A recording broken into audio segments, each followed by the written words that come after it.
Eh bien salut à tous, c'est la vie météo, j'espère que vous allez très bien. On se retrouve en ce vendredi 4 juillet 2025 pour de nouvelles infos météo. Aujourd'hui, focus sur la situation des prochaines semaines. Déjà le rafraîchissement, on va en parler de la semaine prochaine avec le flux de nord-ouest qui va bien faire baisser les températures.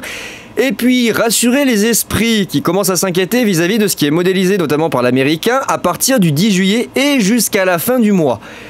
Il n'y a pas pour le moment de manière officieuse et officielle de nouvelle canicule qui est annoncée. Attention, j'en vois déjà qui commencent à s'inquiéter des modélisations du modèle GFS, ce n'est pas à prendre au pied de la lettre. Même si effectivement on va avoir le droit à une nouvelle hausse des températures, pour le moment ni le modèle américain, ni le modèle européen, ni le modèle je sais pas qui, Pierre-Paul ou Jacques, n'a raison à partir du 10 juillet. Il va falloir attendre la fin de la semaine prochaine pour avoir une vision plus claire sur ce qu'il va se passer. Pour le moment, c'est de l'aléatoire et surtout c'est du petit bonheur, la chance que sont en train de nous faire les modèles. Il n'y a pas de certitude quant à l'évolution de l'anticyclone et du futur dôme de chaleur annoncé par le modèle GFS qui voit à nouveau 2 semaines de canicule catastrophique avec des 40, 42, 43 degrés absolument de partout pendant des jours et des jours. Ça pourrait durer 2 semaines d'après lui. Non, ce n'est pas le cas pour le moment. Donc s'il vous plaît, ceux qui commencent à s'inquiéter, je vous rassure, on se calme, on prend ça avec beaucoup de précautions et surtout beaucoup de recul, sachant que la canicule qu'on vient d'essuyer n'a rien eu d'historique, contrairement à ce qui était annoncé. Je le répète encore une fois, je l'avais martelé dans mes premières prévisions, je l'avais dit, cette canicule n'a rien à voir d'historique, elle ne l'a pas été en termes d'intensité. On a à peine tout juste dépassé les 40 degrés dans une poignée de départements sur les régions de l'ouest et du nord. Ça a été même moins intense que ce qui était prévu initialement. Il n'y a que le bassin méditerranéen, la basse vallée du Rhône et le Languedoc qui ont été vraiment la zone la plus touchée. Mais globalement, cette canicule n'a pas été plus forte que 2003, elle n'a pas été plus forte que 2022, elle n'a pas été plus forte que 2023, que 2020, que 2019. Elle rentre même pas dans le top 5. Elle rentre même pas dans le top 5 des plus intenses canicules qu'on ait jamais eu. Pourquoi en avoir fait quelque chose de catastrophique comme si c'était le truc de l'événement du siècle? Alors oui, par contre, en termes d'extension géographique, là, elle a fait fort. Parce qu'elle a quand même touché quasiment 95% du pays avec des températures supérieures à 35 degrés. Donc là, effectivement, ça en fait quelque chose de remarquable. Mais moi, je m'en fous de l'extension géographique. Moi, je vous parle de l'intensité des températures max finales qui n'ont pas du tout battu 2003, 2019, 2020, 2022, 2023. Je vais vous montrer la carte des températures maximales sur cette période-là entre fin juin et début juillet. Il n'y a vraiment que la bordure méditerranéenne, surtout le Languedoc-Roussillon, qui a été la zone la plus impactée par des températures entre 41 et 42 degrés. Sur les régions du nord et de l'ouest, où il était annoncé des 42 à l'appel, où on devait soi-disant battre des records absolus, bah en final, il a fait entre 38 et 39 dans les 3/4 des départements.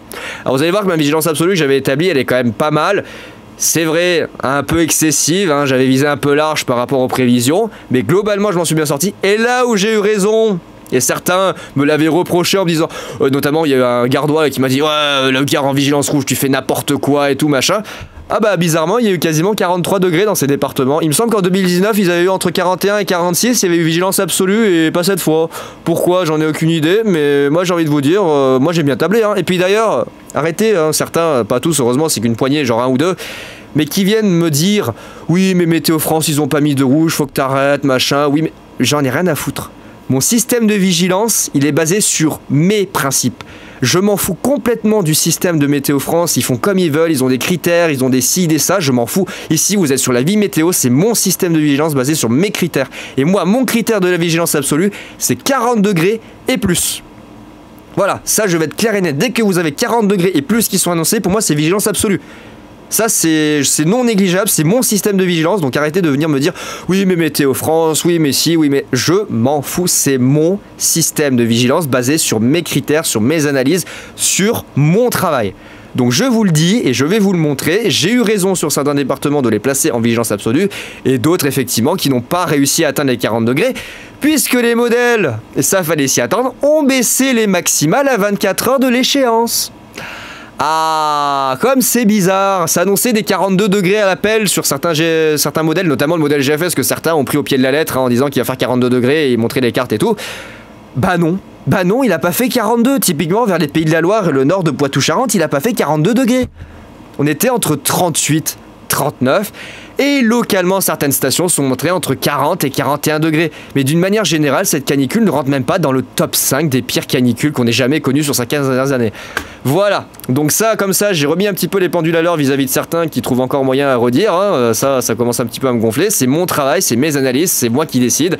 Donc je vous le dis, vous pouvez me faire des critiques constructives en me posant des questions, pourquoi t'as fait ça, pourquoi c'est comme ça, je vais vous répondre. Par contre, venir me faire des pics violents en disant oh, tu fais de la merde, tes cartes machin, Météo France ils ont fait ça, tu cherches à faire peur. Clairement, je vous le dis, ce genre de commentaires, je vous marche dessus comme des feuilles mortes sur mon chemin. Je vous le dis, je prends pas le temps de m'arrêter, c'est je supprime, je bloque. Clairement, vous êtes des feuilles mortes, je vous marche dessus. J'en ai rien à cirer, c'est mon travail, c'est moi qui décide. Vous me posez des questions constructives, vous voulez avoir des réponses, je vous les donne. Par contre, ceux qui viennent pour agresser et pour dénigrer, ça dégage tout de suite, je vous le dis, d'office.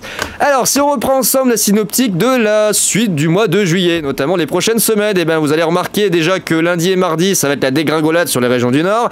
Vous allez le sentir, notamment les matinales, lundi matin et mardi matin, il va faire frais entre la Bretagne, la Normandie, les environs de la région centre, jusque du côté de Champagne-Ardenne, Lorraine et Alsace, où vous allez avoir une belle chute des températures, il fera entre 7 et 10 degrés au meilleur de la matinée. L'après-midi, 17, 20 degrés, ça restera agréable, mais une belle chute des températures, hein, localement on perdra entre 20 et 25 degrés. Et pour la suite, qui n'est pas du tout de bon augure, aux alentours du 10 juillet, on va avoir à nouveau une hausse des champs de pression par le sud-ouest. Et là, si on prend vraiment le modèle GFS tel qu'il l'annonce, une nouvelle canicule qui va se mettre en place entre le 10 et le 12 et se prolonger sur son scénario à lui, je tiens à préciser uniquement sur son scénario à lui, jusqu'à la fin du mois, avec à nouveau, regardez, des anomalies à 1500 mètres qui explosent véritablement avec, regardez, des 24-28 degrés entre l'Algérie, le Maroc, le Portugal, l'Espagne, les Baléares, toute la Méditerranée. Regardez ce contournage que ça fait sur tout le bassin méditerranéen. Véritablement, ça couvre toute la zone depuis les Balkans jusqu'à l'Atlantique côté français, avec des 40 degrés sur toute cette zone. D'ailleurs, si on prend les températures au niveau du sol, voilà, c'est très chaud. Et encore une fois, on voit que la France ressort en plein milieu de ce lot, hein, avec à nouveau des 40 degrés, en veux-tu, en voilà. Regardez, voilà, des 40, voilà, du violet absolument de partout. Voilà, c'est limite les mêmes températures. Regardez, on a quasiment les mêmes codes couleurs et températures que le désert algérien, lors du Sahara. C'est inquiétant quand même, malgré tout, mais on voit très bien que tout le bassin méditerranéen est touché par cet épisode, mais c'est le modèle GFS qui l'annonce. Le modèle CEP n'est pas du tout dans la même optique, je vais vous le montrer. Donc ce n'est pas à prendre au pied de la lettre de voir tous ces 40 degrés qui se baladent, hein. Il y en a quand même pas mal sur toute la France, sur toute l'Espagne, sur tout le bassin méditerranéen côté Maghreb, hein, jusque du côté des Balkans, l'Italie et jusque du côté du sud de l'Europe. Ça, c'est le modèle GFS. Et regardez ce CEP. Lui, il voit quelque chose de beaucoup plus intéressant, et notamment au niveau de l'activité orageuse, parce que là, c'est assez mortifère me concernant au niveau de la chasse aux orages. Heureusement que lundi, ça a quand même pété, parce que sinon, vraiment, j'aurais rien eu pour ce mois de juillet. Regardez ce qu'il voit. Sachant que je suis en vacances d'à partir d'aujourd'hui jusqu'au 30, j'espère quand même pouvoir bouger et me défoncer pour ce mois de juillet et chasser de belles choses. J'aimerais bien, parce que j'avais prévu notamment d'aller en Auvergne, j'avais prévu de retourner en Bourgogne, de voir Cyril 71, il y a un autre chasseur, Benoît, que Cyril a rencontré, je dois aller le voir aussi du côté de l'Allier, j'aimerais bien bouger un petit peu partout, mais si le mois de juillet il profile comme il a commencé, voilà, ça va être compliqué de pouvoir se mettre quelque chose sous la dent. Regardez le modèle CEP qui n'a complètement rien à voir avec le modèle GFS, avec simplement un coup de chaud à partir du 15. Et là, magnifique, une goutte froide qui vient se loger pile poil dans le bordel et qui nous fait remonter un flux de sud orageux très actif pour le 16 et le 17, enfin entre le 15 ici et le 17 juillet, avec, en perspective d'après lui, des orages violents. Ça, c'est le scénario que je veux. Je ne veux pas du GFS et ses 40 degrés à l'appel pendant 2 semaines, je veux du CEP, et je veux du CEP avec ça.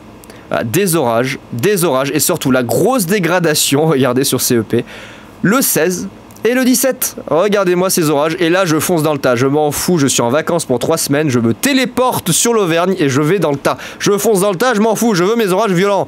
Oh merde, à la fin. Cette année, je suis obligé d'aller à l'autre bout de la France pour chasser. L'année dernière, c'était déjà le cas, hein. J'ai dû quand même pas mal me déplacer, notamment entre la Bourgogne et le sud, le côté Côte d'Or, hein, Bourgogne et Franche-Comté. Bourgogne. Et presque jusqu'à Champagne-Ardenne pour arriver à chasser, quoi. Donc là c'est une horreur, il a fallu que j'aille sur le Lyonnais, il a fallu que j'aille en Vallée du Rhône du côté de Valence, du côté de la Saône-et-Loire, du côté de la Côte d'Or, donc bon... Voilà, donc ça c'est le scénario CEP qui est très alléchant avec du coup des orages violents qui sont annoncés pour le 15, ça serait vraiment pas mal, et le modèle GFS qui lui nous annonce ça avec de la canicule, de la canicule, de la canicule, de la canicule. On verra bien ce que ça donnera, pour l'instant la tendance c'est vraiment pas fiable, les modèles ont du mal à se stabiliser, c'est un petit peu la guerre entre qui veut pas. Juste regardez, qu'est-ce qu'il dit le... Non je m'en fous, est-ce qu'il est... Blablabla, je vais pas y arriver. Non, il est pas là, l'ensemble on s'en fout. Il est où merde, je l'ai perdu. Là, le IFS, je l'avais. Qu'est-ce qu'il annonce le IFS d'ailleurs? Qu'est-ce qu'il voit lui? Ah, il la voit passer plus au nord. Ah, embêtant ça. Et puis derrière, oh là, derrière par contre lui il est chaud aussi. Hein. J'espère, oh non, j'espère que ça va pas se réaliser parce que franchement ça va devenir pénible. Hein. Là on voit très bien le coup de chaud aux alentours du 13-14, peut-être des orages qui pourraient suivre en flux de secteur sud, voilà, peut-être une dégradation aux alentours du 15, et à nouveau après du très chaud pour la fin du mois. Aïe aïe aïe aïe, c'est quoi ce mois de juillet catastrophique là? Beaucoup moins chaud que GFS heureusement, hein, avec juste une période chaude, voilà, 36-37 degrés aux alentours du 12, mais pas des 40 à l'appel, hein, vous voyez, il est beaucoup plus soft, hein, notamment sur le bassin méditerranéen, vous voyez, qui passe pas souvent les 40 degrés, voilà, vraiment beaucoup plus tranquille sur le modèle CEP, même la IFS est beaucoup plus tranquille, on verra bien ce que ça donnera. Alors juste revenir sur ce qui s'est passé, la canicule qu'on vient d'essuyer, qui du coup n'a rien d'historique, je le martèle encore une fois. Voilà donc les températures maximales égales ou supérieures à 40 degrés qui ont été enregistrées entre la fin de la semaine dernière et cette semaine-là. Et on voit que la zone de la Méditerranée ressort bien comme c'était prévu et que au global, ça n'a pas été si intense par rapport aux prévisions, ça a été même beaucoup moins intense puisque les 40 degrés ont été difficilement atteints dans certains départements qui pourtant étaient censés être concernés. Et on voit notamment ici l'axe entre Poitou-Charentes et le sud de l'Île-de-France. L'Île-de-France qui du coup n'a pas été concernée par 40 degrés sauf le sud de la région ici du côté ça y est j'ai perdu le j'ai perdu le département oh putain c'est l'Essonne, voilà, j'ai perdu le département, c'était l'Essonne qui a eu 41,1, mais au global vous en êtes bien sorti avec des températures qui finalement sont restées, on va dire, classiques, malheureusement faut le dire, mais classiques, hein, il n'y a pas eu de gros records qui ont été battus, et on voit bien, là j'avais raison. La basse vallée du Rhône, ça a duré 5 jours. Pendant 5 jours, et notamment l'Aude, l'Hérault et le Gard, vous avez eu 5 jours de température entre 40 et 42 degrés. Donc là, la vigilance absolue aurait dû être déclenchée. Là, effectivement, je prends les devants et je vous le dis, Météo France a merdé de ce côté-là, aurait dû déclencher la vigilance absolue. En 2019, ils l'ont bien fait. Il y a eu 46 dans le Gard, il y avait entre 41 et 43. Pourquoi ils l'ont pas fait là? Pourquoi vous l'avez pas fait, sachant que ça a duré 5 jours? Ça a duré 5 jours de ce côté-là. Ça a été énorme. Donc on voit bien que les maximales ont bien dépassé les 40 degrés et je tiens à le répéter, moi du moment que vous avez 40 et plus, c'est vigilance absolue. Alors vous allez me dire oui mais pourquoi là et pourquoi là? C'est localisé à une station. Là, il n'y a eu qu'une seule station, par exemple sur ce département, sur l'Ariège, ici sur les Pyrénées-Orientales ou du côté de l'Aveyron, c'est une station qui a enregistré plus de 40. Donc ça ne justifie pas une vigilance renforcée générale. Là, en revanche, j'ai pris les maximales sur la période qui ont été enregistrées, mais il y en a eu bien d'autres. Hein. C'est pas les seuls 40-41 qu'il y a eu, il y en a eu pas mal. Hein. Il y en a eu une dizaine qui ont été enregistrées, notamment sur le Gard, sur le... pas trop de Vaucluse, Vaucluse, il y en a eu 2-3. Mais surtout le Gard, l'Hérault et l'Aude, il y a eu une dizaine de 40-41 degrés pendant plusieurs jours, plus de 3 jours. Donc effectivement de ce côté-là, je vous le dis, la vigilance absolue était justifiée. Donc on vient de m'agresser en me disant que le Gard c'était pas la peine de le foutre en vigilance absolue. Bon bah écoute, c'est pas toi qui décide, en l'occurrence t'es sur ma chaîne, c'est mon travail et c'est moi qui décide. Donc on voit très bien qu'il y a eu des 41, quasiment 42 degrés un petit peu partout le long de la vallée du Rhône jusque du côté du Languedoc-Roussillon, hein, 41,6, 41,8, 41,3, 41,4, 40,6, 41,9, 40,9. Là 40,1, ça n'a pas réussi à passer les 40 du côté de Midi-Pyrénées, hein, notamment la région toulousaine ici, du côté du Lot-et-Garonne, du côté du... pas du Lot-et-Garonne, du côté du Gers. Ça a eu du mal, hein, ça n'a pas passé les 40, on était entre 38 et 39,9. Localement, je pense qu'il y a eu 40, mais en dehors des stations. Donc de ce côté-là, bah, vigilance absolue, mais du coup, ça n'a pas atteint les 40. Et là, pareil, regardez, entre la Nouvelle-Aquitaine et Poitou-Charentes, jusqu'à Sud Pays de la Loire, il était prévu des 40, 41, 42, absolument de partout. Bah au final, il y a eu un 40,2, un 40,2, un 40,6 et un 40. Toute la zone qui était censée subir des 41-42 n'a finalement été que dans des 38-39-9. Ça a à peine effleuré les 40 degrés dans certains départements. Donc effectivement, bah là, la vigilance absolue n'a pas servi à grand chose, hein, c'était pas la peine de la mettre. C'était en prévision de ce que les modèles annonçaient, mais au final, dans les dernières échéances, des 24 heures avant que ça se produise, les modèles ont baissé les valeurs. Ah bah oui, fallait s'y attendre, les valeurs ont baissé sur les modèles. Donc du coup, c'est resté en tout cas très localisé. On n'a même pas battu les records. On n'a même pas battu les records. Je vais même pas redire ce que j'ai dit encore une fois, que au final c'est pas historique, hein, mais voilà, on n'a même pas battu les records. Là il y a quand même eu pas mal de 40-41 entre le sud de l'Île-de-France et le nord de l'Auvergne, hein, du côté de l'Allier 40 degrés, la 41, 41,5, 43, 40,3 attention, 40,2, 40,4, 40,1, 40,3. Donc on a dépassé légèrement les 40, donc ça justifie effectivement la vigilance absolue. Mais regardez au global sur les zones qui étaient prévues, et on voit très bien ici le marquage par rapport au modèle que j'avais fait de la vigilance absolue. Bah, au final c'est un peu chou blanc, hein. Au final c'est un petit petit caillou dans l'eau à peine de mouche, hein, parce que franchement les températures qui ont été enregistrées, certes c'est très élevé, mais ça n'a rien à voir avec 2019, 2022 et 2003, vraiment rien à voir. Un petit 40 du côté de la Côte d'Or, un petit 40,2 du côté de la Saône-et-Loire, puis voilà, j'ai envie de vous dire, qu'est-ce qu'elle avait d'historique cette canicule? Qu'est-ce qu'elle avait d'historique? Justifiez-moi que cette canicule est historique. Me sortez pas que c'est parce qu'elle a touché la moitié des trois quarts, hein, regardez, juste ici, il y avait juste la Bretagne qui n'a pas été touchée, et les départements de la Manche, notamment la Manche et le Calvados. Mais, mis à part l'extension géographique qui était remarquable, qui pour moi ne justifie pas une canicule historique, en termes d'intensité maximale, bah moi je vois rien d'historique. Elle rentre même pas au coude à coude avec 2003 et 2019, même pas. Même pas elle rentre au coude à coude, même pas elle se bat sur le podium des 3 canicules les plus fortes sur ces 15 dernières années. Et pourtant on nous annonçait ça comme si c'était un truc de la fin du monde. Oh là là, attention. Alors la vidéo de la chaîne météo, je m'en souviendrai toujours. Oh là, attention, canicule historique exceptionnelle, on n'a jamais vu ça. Oh là là, c'est terrible, il y aura des 40-42 degrés de partout. Ouais.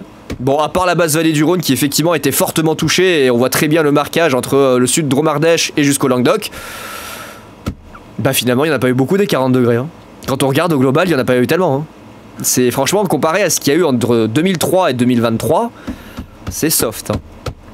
Franchement, il n'y avait pas de quoi en faire tout un plat. Voilà, donc ça c'est pour les températures maximales de la période, et puis bah, on verra bien ce qui se passera pour la fin du mois de juillet, si on retrouve une nouvelle canicule ou si éventuellement ça va bien se calmer. J'ose espérer que le modèle CEP a raison. J'aimerais bien parce que j'ai envie de chasser. Là, GFS a déjà changé son scénario, il voit la goutte froide aux alentours du 13 qui commence à remonter. Et donc peut-être des orages qui pourraient faire leur retour. J'espère que ça va se produire parce que j'aimerais bien que je puisse aller chasser, ça serait pas mal pour les vacances. On verra bien ce que ça donnera. Est-ce qu'il voit toujours des 40? Ouais, lui il voit toujours des 40 de partout, hein, voilà, dès le 12 juillet, des 40 sur la façade ouest du pays. Des 40 en veux-tu en voilà. Là ça remonte à partir, surtout dans l'ouest, hein, ça remonte à partir de jeudi prochain. Et là du 40. Voilà. Bon, on verra bien, c'est pas fiable du tout, de toute façon j'ai envie de vous dire, hein, on est à échéance J+10, donc on verra bien ce que ça donnera d'ici là. Voilà les amis, c'était tout pour ces infos météo de ce 4 juillet. On se retrouve ce week-end pour l'épisode 3 du Weather World de mes petits fans de Minecraft, hein, je vous ferai la suite de l'aventure. Et si vraiment il n'y a rien à faire, j'essaierai de vous faire peut-être 2 ou 3 épisodes la semaine prochaine, histoire de bien s'amuser, voilà, de bien s'occuper. En attendant que les événements bougent un petit peu d'ici la fête nationale. Et bah écoutez, j'ai plus qu'à vous souhaiter une bonne fin de semaine avant week-end, et on se retrouve très vite pour de nouvelles infos météo. Allez, ciao tout le monde.